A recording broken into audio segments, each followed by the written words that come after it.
Welcome, everyone, to this special edition of Business Incorporated with me, Bosin Amafai. We're live to you from Abuja, Nigeria's political capital, on a very special day. Nigeria is holding its first monetary policy committee meeting for the new year 2018. With our guest here in the studio in Abuja, Professor Uche Waleke, who is an associate professor of finance at the Nasarawa State University and at Channel's global headquarters in Lagos, Michael Famoroti, who is the chief economist at Vectiva Capital Management, Peter Moses from Codros Capital, and of course the head of research at Afrinvest, Robert Omotoday. And we went on. Thank you, gentlemen, for holding that. Peter, we were taking you down to the break just about 2 minutes ago. Give us your final thoughts on Adamu. We know he's an insider, but as you were saying before the break, MPC decision is a very sensitive one.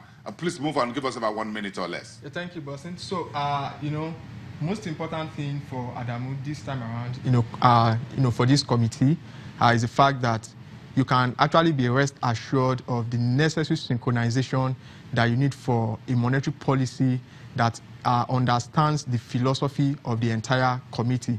As I was saying earlier on, do not forget that the individual members actually come with different economic philosophy, but then by having an insider that has been an observer, of the committee and understand the workings of that committee actually saves you the stress of trying to synchronize, that various economic philosophies, of the various members. Do not forget, this is a committee where you have individuals from the academic environment, you have private participants, and of course you have individuals as well from the central bank, as it were. So I think for Adamu, it will be a very easy, a synchronization. It will be a very easy fuse as you have that comfort that this is someone that has, the mindset of where the Monetary Policy Committee is going. It has the mindset of what the economic philosophy when it comes to direction of monetary policy, as far as the Nigerian economy is at this particular time. So I think that wealth of experience is the most important thing that, Adamu brings to the table as far as the new committee is concerned.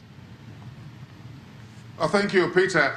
Michael, let's bring you into the conversation. As far as Professor Adiola Adenikiju is concerned, the man, the professor of economics at the University of Ibadan, who is also leaning very heavily in petroleum, oil and gas, research interest in petroleum and energy economics, and has consulted very widely for the EU, the United Nations, the World Bank, the OECD, UNIDO, so he has a very heavy resume. How important do you think bringing Adenikiju onto this board, nominating him by President Buhari, is for this meeting starting today, in which they are just attending for the first time?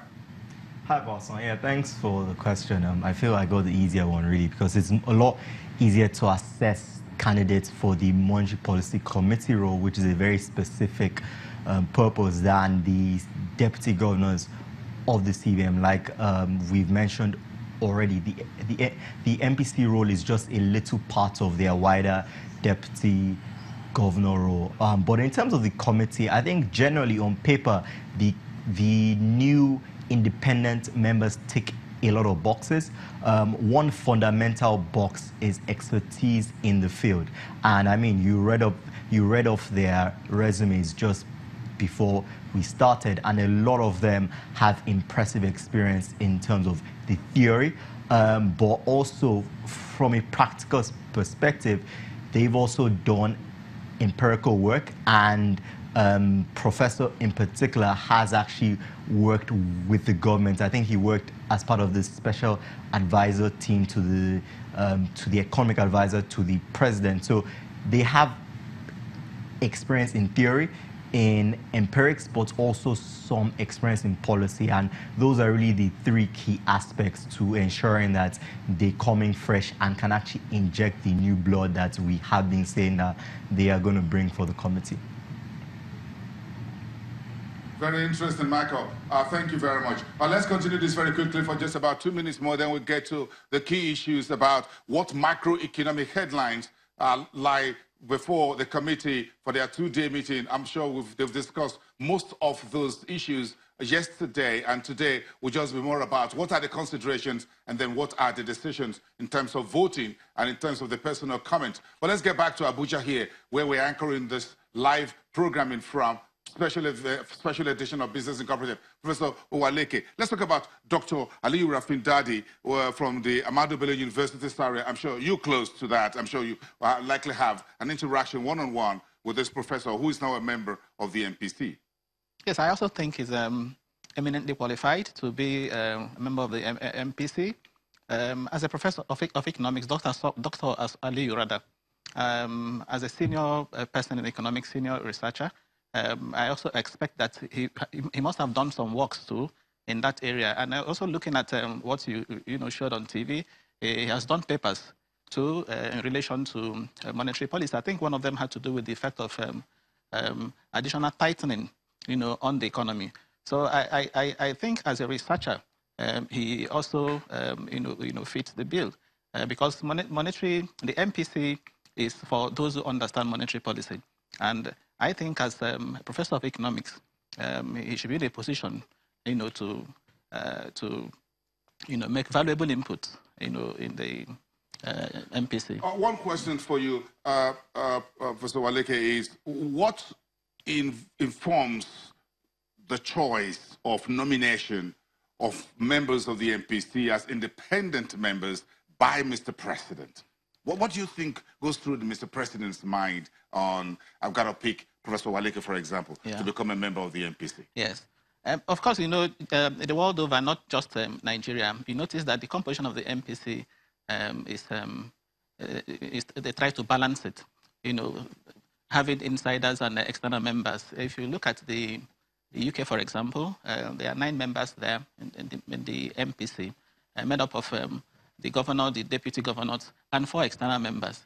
You also look at South Africa. There are 8 members of the MPC in South Africa. You also have 4 external members. Even in India, that just also set up, before now, there wasn't MPC in India until 2016.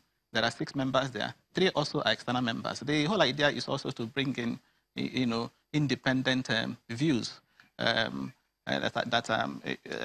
not what you ordinarily find, from within the central bank. So that will enrich, whatever decisions they are taking there, in the MPC. Of course, you also know the primary role of the MPC, just as the Bank of England says, is, trying to set a target, interest rate that attempts to, meet the, target inflation. That's the primary role. And when you have people from inside and you also have people from outside, it tends to, bring a balanced view of decisions, at the MPC. So what goes on in the president's mind is, of course, competence. Is the person qualified? Will the person be in a position to make meaningful contribution during the MPC meeting? I think the people he has picked. Remember, one person was dropped. The Senate in its view said, yes, and will have to be a nominee. Yeah, so that means that these other 3 that were 4, that were cleared. Or 3 people that were cleared. Were satisfied about their resume. Thank you very much, Associate Professor at Sarawak State University, Professor Uche Owaleke. Let's bring this special edition of Business Incorporated to a close. Everyone, for our viewers here in Nigeria and around the world, the conversation around the MPC will continue. But for now, we're signing off on today's edition of Business Incorporated. I am Boasting We'll be right back.